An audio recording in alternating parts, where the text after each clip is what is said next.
بسم اللہ الرحمن الرحیم نحمدہ ونصلی ونسلم علی رسولہ الکریم وعلی آلہ وصحبہ وازواجہ وآل بیتہ اجمعین اللہم صلی علی سیدنا محمد کما هو اہلہ ومستحقہ عدد کل حرف کتب ویکتب الی بدء العابدین ودہر الظاہرین یا ارحم الراحمین یا رب العالمین اما بعد۔ اللہ تعالیٰ نے 3 جہان بنائے۔ ایک جہان اور دنیا تو وہ بنائی کہ جہاں صرف راحتیں، آسانیاں اور عیش و آرام ہے۔ یہ کون سا جہان ہے، کون سی دنیا ہے؟ یہ ہے اللہ کی جنت۔ جنت میں صرف راحت ہے، سکون ہے، آرام ہے، وہاں تکلیف کوئی نہیں ہے۔ اور اس کے برعکس، اس کے بالکل مخالفت میں اگر جائیں تو ایک جہان، ایک عالم اللہ نے ایسا بھی بنایا کہ جہاں راحت نام کی کوئی چیز نہیں ہے، وہاں پر سوائے تکلیف کے، عذاب کے، پریشانی کے کچھ بھی نہیں ہے۔ وہ کون سا عالم ہے؟ ظاہر ہے جہنم ہے۔ اور ایک عالم اور ایک جہان اللہ نے یہ دنیا بنائے، یہاں ملی جلی کیفیت ہے، یہاں راحتیں بھی ہیں، یہاں پریشانیاں بھی ہیں۔ ہاں اتنی بات ہے کہ دیکھو، یہاں کی راحت ہو یا پریشانی ہو، دونوں چیزیں عارضی ہیں۔ جو راحتیں ہیں وہ بھی عارضی ہیں،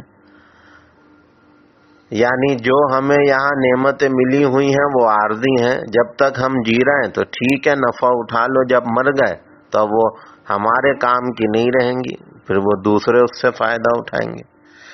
اگر اس جہان کی تکلیف ہے، دکھ بیماری ہے، تو وہ بھی عارضی ہے۔ جب مر جائیں گے تو ان دکھوں سے بھی جان چھوٹ جائے گی، ان پریشانیوں سے بھی سکون ہمیں مل جائے گا۔ تو یہ 3 جہان اللہ نے بنائے ہیں۔ اب جس کی نیت اور ایمان یہ ہے کہ بھئی میرا اصل ٹھکانہ تو جنت ہے اور مجھے جو ہے وہاں پر اپنا ٹھکانہ بنانا ہے اور اللہ کو راضی کر کے اس دنیا سے جانا ہے، تو اس کی زندگی پھر ایسی ہوگی جیسے حضرات صحابہ کرام رضوان اللہ تعالی علیہم اجمعین کی زندگیاں تھیں، جیسے ائمہ مجتہدین اور اللہ والوں کی زندگیاں تھیں کہ انہیں اتنا ڈر لگتا تھا، اتنا ڈر لگتا تھا کوئی کام ہم سے ایسا نہ ہو جائے کہ کہیں جہنم کی آگ ہمارے اوپر واجب ہو جائے یا اللہ کی پکڑ ایسی آ جائے کہ ہم جہنم میں جانے والے ہو جائیں۔ حضرت عمر فاروق رضی اللہ تعالی عنہ، ساری دنیا جانتی ہے کہ آپ جو ہے وہ رات میں نکلا کرتے تھے اپنی رعایا کی خیر خبر کے لیے اور دیکھ بھال کیا کرتے تھے اور لوگوں کی مدد بھی کیا کرتے تھے، اور یہ بھی نہیں کہ کوئی پروٹوکول آگے پیچھے، صاحب 20 گاڑیاں آگے اور 20 گاڑیاں پیچھے، نہیں، تنہا بھی نکل جایا کرتے تھے، گشت کیا کرتے تھے اور دیکھا کرتے تھے کہ بھئی میری حکومت میں سب مطمئن ہیں، سب اطمینان اور سکون سے ہیں، کہیں کوئی اللہ کا بندہ پریشان تو نہیں ہے۔ تو ایسے ہی ایک دفعہ گشت فرما رہے تھے، ان کا گزر ہوا ایک بڑھیا پر جو اپنے خیمے میں بیٹھی تھی۔ حضرت عمر فاروق رضی اللہ تعالیٰ عنہ اس کے پاس گئے تو بڑھیا آپ کو پہچانی نہیں، ظاہر ہے، تو بڑھیا نے آپ سے پوچھا کہ ارے میاں یہ بتاؤ، سنا تھا کہ امیر المومنین عمر ملک شام گئے ہوئے ہیں، کیا وہ واپس آ گئے؟ حضرت عمر نے بھی نہیں بتایا کہ جس کے بارے میں بات کر رہی ہے میں وہی ہوں۔ تو کہنے لگے کہ نہیں اماں، وہ عمر تو واپس آ گئے شام سے اور وہ مدینے میں ہی ہیں اس وقت، بخیریت ان کی واپسی ہو گئی ملک شام سے۔ تو بڑھیا نے کہا بھئی میری طرف سے تو اللہ پاک ہی ان کو پوچھے گا، یعنی اللہ ہی پوچھے گا عمر کو۔ تو حضرت عمر حیران ہو گئے، پریشان ہو گئے، کہنے لگے وہ کیوں؟ آخر عمر کا قصور کیا ہے؟ تو بڑھیا نے کہا کہ وہ جب سے امیر المومنین بنا بیٹھا ہے اس کی طرف سے ہمیں کوئی امداد ہی نہیں ملی، وہ غریب ہیں، ہم تو لاوارث ہیں، ہمارا کوئی والی وارث نہیں، تو وہ امیر المومنین بن گیا، غریبوں کا خیال نہیں ہے اسے۔ اب وہ اپنی جانب سے شکوہ کر رہی ہے، ایک اجنبی ہے، وہ سمجھ رہی ہے کوئی اجنبی، تو اپنے دکھڑا اس کو سنا رہی ہے، اس بڑھیا کو نہیں پتا کہ یہی عمر ہے۔ حضرت عمر فاروق رضی اللہ تعالی عنہ کہنے لگے بڑھیا سے، اماں یہ بتاؤ، آپ تو یہاں اتنی دور اس ویرانے میں بسی ہو، بیچارے عمر کو آپ کے حال کی کیا خبر؟ کہنے لگی واہ سبحان اللہ، کیا عجیب بات کہی میاں تم نے بھی، بخدا میں سوچ بھی نہیں سکتی کہ کوئی آدمی لوگوں کا حاکم بن جائے اور مشرق اور مغرب میں رہنے والوں کا صاحب اس پر دبدبہ ہو اس کے نام کا، لیکن اپنی رعایا سے وہ بے خبر ہو۔ تو کہتی ہے کہ بھئی یہ ہو نہیں سکتا، اگر حکمران بنے ہو تو پھر رعایا کی خیر خبر رکھنا یہ بھی تم اس ذمہ داری ہے۔ تو یہ لکھا ہے کہ یہ بات بڑھیا کی سن کر حضرت عمر فاروق رضی اللہ تعالیٰ عنہ رونے لگے اور اپنے آپ کو مخاطب کر کے کہنے لگے واہ عمرا کل احد افقہ منک یا عمر، ہائے عمر، ہر آدمی تجھ سے زیادہ سمجھدار ہے۔ پھر آپ نے اس سے فرمایا اللہ کی بندی، عمر کی طرف سے جو یہ غفلت ہوئی، لاپرواہی ہوئی اور یہ ظلم ہو گیا کہ عمر نے تیری خیر خبر نہ لی، تو یہ بتا کہ تو اس ظلم کو کتنے میں فروخت کرے گی؟ یہ ظلم، یہ مظلومیت جو ہے وہ مجھے دے دے اور بتا کہ میں تجھے کتنا مال دوں، میں تیری اس مظلومیت کو خریدنا چاہتا ہوں، عمر کا جو ظلم ہے تجھ پر وہ مجھے بیچ دے، کیونکہ جہنم کے سبب مجھے عمر پر بڑا ترس آتا ہے۔ کیا مطلب وہ حضرت عمر اس سے کہتے ہیں کہ دیکھ اللہ کی بندی، عمر کو تو نہیں پتا تو یہاں رہتی ہے، ورنہ عمر ضرور تیری مدد کو آتے، چل اب تو عمر کی وجہ سے جو تکلیف ہوئی اور عمر نے تیرے اوپر جو ظلم کیا، تو ایسا ہے تو مجھ سے جو لینا ہے لے لے، لیکن عمر کو معاف کر دے، ایسا نہ ہو کل تیری فریاد کی وجہ سے قیامت کے دن عمر کی پکڑ ہو جائے۔ یہ مقصد ہے اس کا۔ تو وہ بڑھیا کہنے لگی بھئی اللہ تیرا بھلا کرے، یہ بتا مجھ سے مذاق نہ کر، بھلا ظلم بھی کوئی کسی کا خریدتا ہے؟ آپ نے فرمایا میں مذاق نہیں کر رہا،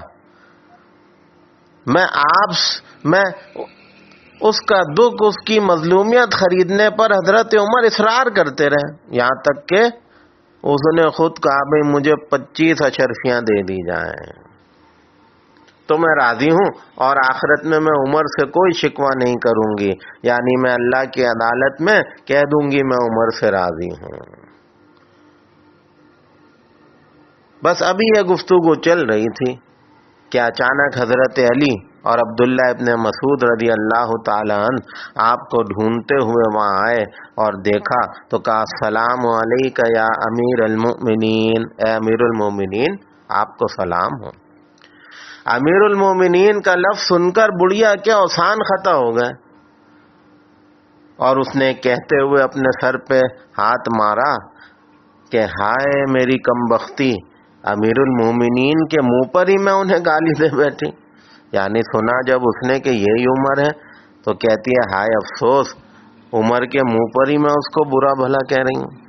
حضرت عمر رضی اللہ تعالیٰ عنہ نے فرمایا نہیں اللہ تجھ پر رحم کرے، کوئی بات نہیں۔ پھر آپ نے لکھنے کے لیے کاغذ کا ٹکڑا منگایا، پھر آپ نے دیکھا کوئی کاغذ مل جائے تو کاغذ نہ تھا، تو آپ نے اپنی پیوند شدہ قمیص کا ایک ٹکڑا پھاڑا اور اس پر ایک تحریر جو ہے وہ لکھی، اور اس تحریر میں کیا تھا؟ ھذا مشتری عمر من فلانہ ظلامتها منذ ولیہ الی یوم کذا و کذا ب25 دینارا۔ ایک تحریر بنائی اور اس میں یہ لکھا کہ یہ بات یہ اس بات کی تحریر ہے، دستاویز ہے کہ جب سے عمر حاکم بنا ہے اس دن سے لے کر فلاں تاریخ تک، یعنی آج کے دن تک بڑھیا کے ساتھ، اس عورت کے ساتھ جس قدر ناانصافی ہوئی تو وہ عمر نے 25 اشرفیوں کے بدلے خرید لی۔ اب بڑھیا میدان محشر میں اللہ کے سامنے عمر کے خلاف کوئی دعویٰ نہیں کرے گی۔ اب عمر اس سے بری ہو چکے۔ یہ ایگریمنٹ لکھا اور لکھا شہید علی ذالک علی بن ابی طالب وابن مسعود رضی اللہ عنہما۔ پھر گواہوں کے نام بھی لکھے کہ بھئی اس ایگریمنٹ کے 2 گواہ ہیں، ایک علی اور ایک عبداللہ ابن مسعود۔ کپڑے کے ٹکڑے پر یہ ایگریمنٹ دستاویزات لکھی، اس بوڑھی عورت کو 25 اشرفیاں دیں، اس کو راضی کیا۔ پھر آپ نے وہ کپڑے کا ٹکڑا جس پہ ایگریمنٹ تھا اپنے بیٹے کے حوالے کر دی اور کہا دیکھو بیٹا، اذ انا مت فاجعلہ فی کفنی القاہ بہ ربی، جب میں مر جاؤں تو یہ ایگریمنٹ میرے کفن میں رکھ دینا۔ اگر کہیں اللہ نے پوچھ لیا کہ عمر اس بڑھیا کے ساتھ کیا کر کے آئے تھے تو میں یہ ایگریمنٹ اور راضی نامہ دکھا دوں گا کہ پروردگار، میں 25 دینار اور اشرفیاں دے کر اس عورت کو میں نے راضی کر لیا تھا اور میرا اس سے راضی نامہ ہو چکا، اور یہ اس کی تحریر اور ثبوت ہے، علی اور ابن مسعود اس کے گواہ ہیں، تو میں اللہ کی بارگاہ میں پکڑ سے بچ جاؤں گا۔ تو یہ اصل میں آپ نے دیکھا حضرت عمر فاروق رضی اللہ تعالی عنہ کا مقام اور مرتبہ کیا ہے۔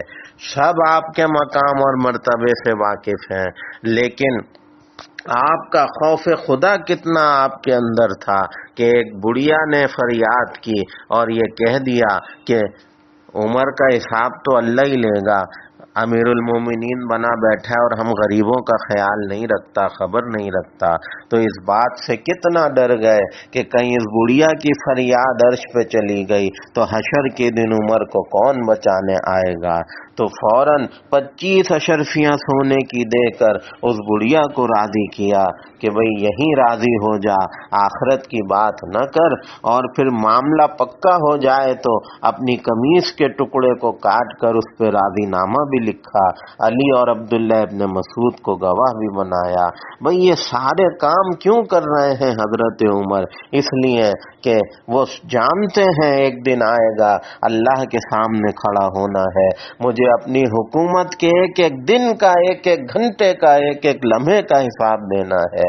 تو یہ ان کے دل میں اس بات کا یقین تھا، تو یہ یقین تھا کہ وہ اتنا ڈرتے تھے اور اتنے، اسی لیے جو ہے انہوں نے اقتدار کو، حکومت کو اللہ کی امانت سمجھا اور ایک مثالی حکومت دنیا میں کر کے گئے۔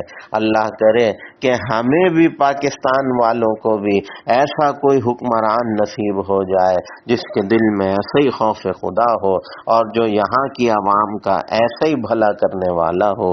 اللہ تعالی ہمیں ان باتوں پر اخلاص کے ساتھ عمل کی توفیق دے دے۔ وما علینا